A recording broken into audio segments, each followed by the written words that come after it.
woke up in a state of sheer panic, my heart pounding like a war drum in my chest. My wrists were bound to the bedposts with silk ties, luxurious yet suffocating, and I couldn't move an inch without feeling the cold bite of restraint against my skin. The room was unfamiliar, dimly lit by the faint glow of dawn seeping through heavy curtains that seemed more like prison walls than fabric. As if being tied down wasn't horrifying enough, I noticed something even more sinister. A small red light blinking from the corner of the room. A hidden camera. Someone had been watching me. My stomach churned as paranoia clawed at my mind. What else was lurking in this nightmare? Had they recorded everything? The thought sent ice-cold shivers down my spine, and then it hit me. The foggy haze clouding my brain wasn't just exhaustion. It was something far worse. My throat felt dry, my body sluggish, as though I'd been drugged. Memories of the night before flickered like broken fragments. A drink handed to me by a stranger, laughter that now sounded hollow, and faces blurred into shadows. Who could have done this? Was it one of those obsessed fans who wouldn't take no for an answer? Or worse, someone with a darker agenda? Every second ticked by like hours, each breath heavier than the last. I strained against the restraints, but they only tightened, mocking my helplessness. Fear gripped me tighter than any rope ever could. If I didn't get out soon, what would happen next? Would whoever set this trap return to finish what they started? As the initial panic began to subside, I realized that the situation was far more calculated than a random act of malice. The woman who had walked in on me, her sharp eyes scanning the room like a hawk circling its prey, was no ordinary bystander. She introduced herself curtly as Ms. Harper, but something about her demeanor screamed professionalism. Too professional, in fact. Her trench coat and notepad were dead giveaways. She wasn't just some random intruder. She was a reporter. And not the kind who writes puff pieces for lifestyle magazines. She was one of those journalists, the ones who thrive on scandals, lies, and shattered reputations. My stomach sank as realization dawned. This wasn't coincidence or bad luck. It was an ambush. The store manager burst into the room moments later, his face flushed with anxiety. "We're opening in 10 minutes," he hissed under his breath, clearly terrified of what might happen if customers stumbled upon this bizarre scene. A celebrity tied to a bed frame? Naked? With a journalist lurking nearby? It would be front-page news within hours. As much as I wanted to scream at him to untie me immediately, my mind raced through the implications. If Ms. Harper had orchestrated this setup, it meant she already knew too much. Every word spoken here could become ammunition against me. And then there was the matter of the so-called bedbug.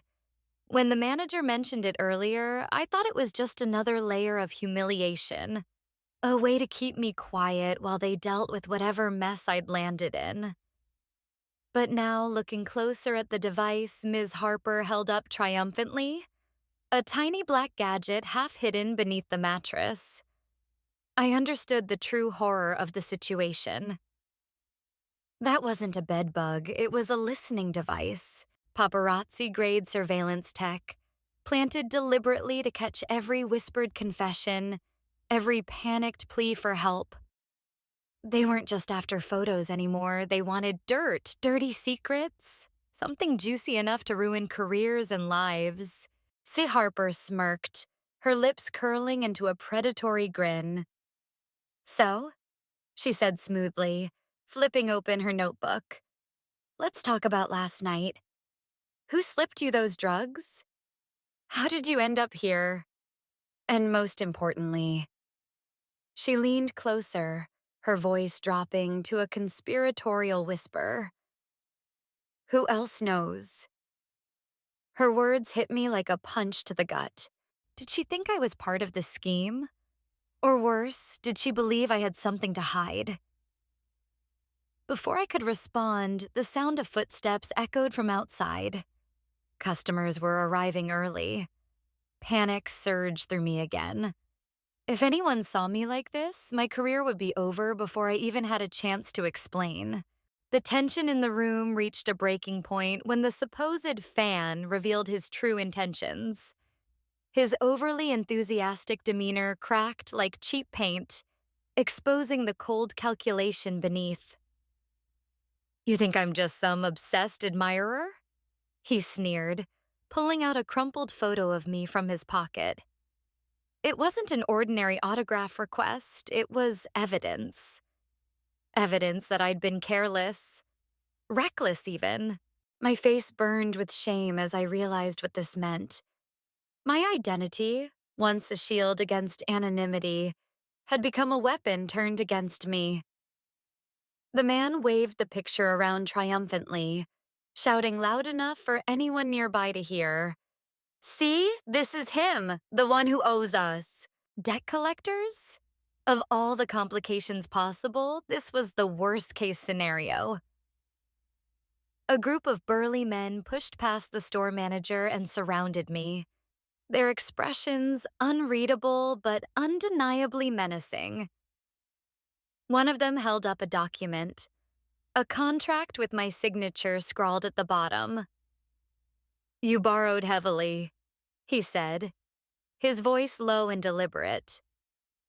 "And now it's time to pay." My mind raced back to months ago, to late nights spent drowning in champagne and promises I couldn't keep. I thought it was harmless fun, a way to live up to the larger-than-life persona everyone expected me to be. But now, staring into the eyes of these men, I understood the gravity of my mistakes. They weren't here to negotiate, they were here to collect. Ms. Harper watched silently from the sidelines, her pen poised over her notebook like a sniper waiting for the perfect shot. Every word exchanged between me and the debt collectors fueled her growing story. She didn't need to say anything. Her smirk said it all. And then there was the fan-turned-harasser, still lingering awkwardly by the door. He wasn't leaving anytime soon. Not until he got what he came for. "Make this public," he whispered menacingly, holding up his phone. "Or we'll make sure everyone knows your dirty little secret." What secret? That I was drowning under the weight of fame? That I'd let people exploit my desperation for money? Or worse, that I didn't know how to say no to anyone or anything? Each revelation felt like another layer of skin being peeled away, leaving me raw and exposed. The situation spiraled further out of control when one of the debt collectors mentioned something about offshore accounts and illegal transactions. Suddenly, this wasn't just about unpaid loans, it was about survival. If this information leaked, it wouldn't just ruin my career, it would destroy my life. The mention of Sophia sent a jolt through me that was more electric than any panic I'd felt so far. My daughter, here? Now? It couldn't be true, and yet it was. The little girl hiding behind her mother's legs bore an uncanny resemblance to me at that age. The same sharp jawline, the same piercing eyes that seemed too wise for their years. A secret long buried had clawed its way back into my life with vicious timing. "You didn't think this would stay hidden forever, did you?" The woman snapped, her voice trembling with a mix of anger and fear. She wasn't just upset about last night's thunderstorm. She was terrified. Terrified because someone had already tried to take Sophia. That's when she dropped the bombshell. There had been threats. Anonymous calls demanding ransom money, claiming they knew who Sophia really was. A pawn in some twisted game meant to destroy me. My mind reeled as I pieced together the fragments. Was this connected to the debt collectors? Or was it another enemy? Someone from my past who wanted revenge? Whoever it was, they weren't playing around. The woman shoved her phone toward me, showing texts filled with chilling details. Photos of Sophia walking home from school, timestamps proving they'd been watching her every move. "Do something!" she shouted, tears streaming down her face. But what could I do? Every step I took to protect her felt like walking deeper into quicksand. The argument escalated quickly, voices rising until the store manager intervened, his face pale with alarm. "We need to call the police," he stammered, glancing nervously between us. Calling the authorities meant exposing everything. My identity, my mistakes, the tangled web of lies I'd spun over the years. But letting Sophia remain unprotected wasn't an option either.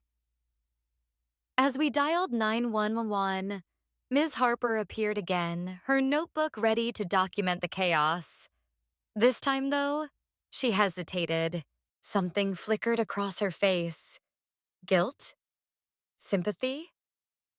Whatever it was, it vanished as quickly as it came. Still, she stayed silent, perhaps sensing the gravity of the moment. When the officers arrived, the room became a whirlwind of questions and accusations. The woman clung to Sophia like a lifeline, while I stood frozen, grappling with guilt and responsibility. For years, I'd convinced myself that keeping my distance was best for her safety. Now, staring into those wide, innocent eyes, I realized how wrong I'd been. Protecting her wasn't just about shielding her from danger, it was about being present. And if these threats forced me to confront my failures as both a father and a man, then so be it. But one thing was certain: whoever was after Sophia wouldn't stop until they got what they wanted. And I would have to fight harder than ever to keep her safe. Just when I thought the nightmare couldn't get any worse, Emma walked in with a man who looked like he'd stepped straight out of a legal drama. His tailored suit and briefcase screamed authority, and the smug smile on Emma's face confirmed my worst fears. This wasn't just another twist, it was an ambush. "We're here to discuss the lawsuit," she announced coldly, her voice devoid of the affection I once believed we shared. Lawsuit? The word echoed in my head like a death knell. What had I done to deserve this? Then it hit me. The bed. That damn $20,000 bed I'd reluctantly agreed to buy wasn't just furniture. It was a Trojan horse. The lawyer opened his briefcase and pulled out documents that made my blood run cold. Hidden inside the frame of the bed were encrypted files, emails, photos, and financial records detailing scandals I didn't even know existed yet. Someone had planted them there, framing me for crimes I hadn't committed. My hands trembled as I flipped through the pages, each one more damning than the last. It was all fake, fabricated evidence designed to destroy me. But why and by whom? Emma leaned forward, her expression unreadable but undeniably cruel. "You really thought you could keep playing games without consequences?" she sneered. "Do you have any idea how long we've been planning this?" Planning? This wasn't personal revenge or jealousy. It was orchestrated chaos. A web so intricate it left no room for escape. The debt collectors, the paparazzi, the threats against Sophia, it all connected back to this moment. They weren't random events, they were pieces of a puzzle carefully assembled to trap me. And then it dawned on me. Ms. Harper. Her presence at every critical juncture wasn't coincidence. It was strategy. She wasn't just reporting the story, she was writing it. Every move I made had been documented, manipulated, twisted into something unrecognizable. The fan-turned harasser, the hidden cameras, the listening devices, it was all part of their plan. Even Sophia's safety hadn't been incidental. It was leverage, a way to ensure I'd play along until the final blow landed. As the lawyer handed over the papers demanding millions in damages, I realized the true extent of my vulnerability. Everything I'd worked for, my career, my reputation, my relationships, was dangling by a thread. One wrong move and it would all come crashing down. Emma watched silently, her eyes gleaming with satisfaction. She wasn't just ending us, she was annihilating me. But amidst the despair, a flicker of defiance sparked within me. If this was war, then I wouldn't go down without a fight. Whoever was behind this wanted me broken, humiliated, erased, but I refused to let them win. Not while I still had breath in my body. Just as I thought the chaos had reached its peak, a new wave of devastation crashed over me. My phone buzzed incessantly on the floor, each notification more menacing than the last. A string of anonymous messages flooded in, each one accompanied by photos. Photos I didn't even remember taking, let alone posing for. Naked, drunk, sprawled across that cursed $20,000 bed. The captions were cruel, mocking, and explicit threats followed. Pay up or these go public. A panic clawed at my chest as I realized the magnitude of what was happening. Whoever orchestrated this nightmare wasn't just trying to ruin me. They wanted to humiliate me beyond repair. But the blackmail was only the beginning. When I tried to access my bank account to see if I could negotiate some kind of payment, however desperate, I was met with an empty void. $0. Gone. Every penny I'd earned, every investment I'd made, it had all vanished into thin air. My heart sank as I scrolled through transaction logs, realizing someone had systematically drained my accounts over the past few weeks. And then it hit me. Greg, my former manager, the man I trusted with everything, contracts, finances, even secrets, had betrayed me. He'd been siphoning money while feeding lies about loyalty and friendship. It got worse. A call from my lawyer confirmed that Greg hadn't just stolen from me. He'd also transferred ownership of several assets under my name to himself. Properties, cars, investments, all legally signed away during moments when I'd blindly trusted him to handle paperwork. He's been planning this for months, my lawyer explained grimly. You're lucky you still have a roof over your head. Lucky? The word felt like bile in my throat. How could I feel lucky when every aspect of my life was crumbling around me? Ms. Harper reappeared at the worst possible moment, her camera flashing as she captured my unraveling state. Careful, she warned mockingly. Wouldn't want those pictures getting out. Was she involved too? Or simply capitalizing on the wreckage? Either way, her presence felt like salt in an open wound. Then came another blow. Emma, standing beside her smugly, holding documents proving she now owned half of what little remained of my estate. She wasn't just suing me, she was dismantling me piece by piece. As the walls closed in, I realized the full extent of their scheme. They weren't isolated attacks, but coordinated assaults. Each calculated to strip me of dignity, wealth, and control. Sophia's safety, my career, my very identity, all were pawns in a game designed to annihilate me. But amidst the despair, something inside me snapped. If they wanted a fight, they'd get one. I might be cornered, but I wasn't defeated. Not yet. The tension in the room reached a fever pitch when a faint beeping noise began to echo through the store. At first, it seemed like nothing more than an irritating electronic glitch, until I noticed the small digital timer on the wall. A bomb? My blood froze as I stared at the red numbers ticking down. 15 minutes left. Whoever was behind this wasn't just trying to ruin my life. They wanted me dead. The realization hit me like a freight train. "What is that?" Emma shrieked, pointing at the device. No one answered. We were all too paralyzed by fear.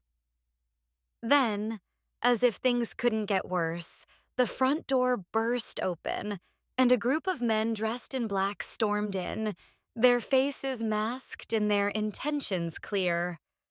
They weren't here for negotiations or warnings, they'd come for blood. "Time's up," one of them growled, pulling out a knife and pressing it against my throat. "You owe us more than money. You humiliated us." Their leader stepped forward, holding his phone aloft. On its screen played a video, the same compromising footage they'd threatened to release earlier, but now it was live streaming across every social media platform imaginable.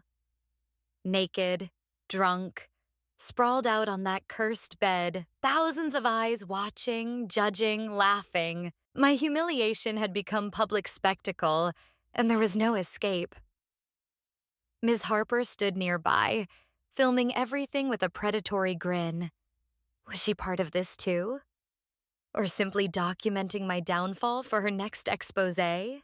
As the clock ticked closer to 0, the air grew heavier with dread. Sophia's mother clutched her tightly, tears streaming down her face. "Do something!" she screamed. But what could I do? Each second felt like an eternity, each breath shallower than the last. The debt collectors circled around me like vultures, their voices rising in anger. "This ends tonight," one snarled, brandishing a gun. But before anyone could act, another voice cut through the chaos. A distorted message from the bomb itself. "Confess your sins." It crackled over a speaker hidden somewhere in the store. "Or watch everything you love burn." The words sent chills down my spine. Confess? What did they want me to say? That I had been reckless, selfish, blind to the consequences of my actions? Fine. I would admit it all. Anything to stop this madness. But as I opened my mouth to speak, the video on the leader's phone switched to something even more damning. Footage of me arguing with Greg months ago, accusing him of betrayal and threatening revenge. It wasn't real. It couldn't be, but it looked convincing enough to destroy whatever scraps of credibility I had left. With 10 seconds left on the clock, I realized this wasn't just about punishment. This was about annihilation. If I survived, my reputation wouldn't. And then, just as the timer hit 5 seconds, the scene shifted again. The masked men froze, staring at their phones in confusion. Someone, or something, had hacked into the live stream, cutting off the feed. The countdown stopped abruptly, leaving only silence behind. For a moment, everyone hesitated, unsure whether this was salvation or merely a prelude to greater disaster. As Emma stood there, introducing herself as my new girlfriend, something about her demeanor didn't sit right. Her smile was too perfect, her timing too calculated, and then it hit me. She wasn't just a woman I'd met at some random social event. She was an operative, sent to infiltrate my life and dismantle everything I held dear. The pieces fell into place like shards of broken glass. The lawsuits, the hacked accounts, the bomb threat. It all led back to her. My supposed savior had been orchestrating my downfall from the very beginning. But that wasn't even the worst part. When she casually mentioned buying the $20,000 bed, I realized its true purpose. Hidden beneath the luxurious mattress was a secret compartment containing documents detailing a fortune in stolen assets. Millions of dollars worth of embezzled funds stashed away by criminals who now wanted me dead for discovering their secret. This wasn't just furniture. It was evidence. Evidence that placed a target squarely on my back. The revelation came when one of the masked men from earlier appeared again, this time flanked by two others armed to the teeth. "You shouldn't have dug so deep," he growled, pulling out a silenced pistol. Assassination. The final step in their plan. They weren't here to negotiate or extract information anymore. Their mission was clear: eliminate me before I could expose them. Panic surged through my veins as I scanned the room for an escape route, but every exit seemed blocked. Emma watched silently, her expression unreadable. Was she complicit? Or worse, was she the mastermind behind it all? Before I could confront her, she stepped forward, placing herself between me and the gunmen. "Enough," she said firmly, her voice laced with authority. For a moment, I thought she might actually save me. But then she turned to face me, her eyes cold and calculating. "You should have stayed out of this," she whispered before nodding toward the men. Time slowed as they raised their weapons. Just as I braced for impact, the sound of sirens pierced through the chaos. Someone, perhaps Ms. Harper, perhaps someone else, had alerted the authorities. The assassins hesitated, exchanging wary glances before retreating into the shadows. Emma disappeared with them, leaving behind only silence and unanswered questions. As police stormed the scene, I couldn't shake the feeling that this was far from over. Whoever these people were, they wouldn't stop until I was truly gone. Some people leave scars, others leave lessons. Burn and reborn stories that break you, then rebuild you.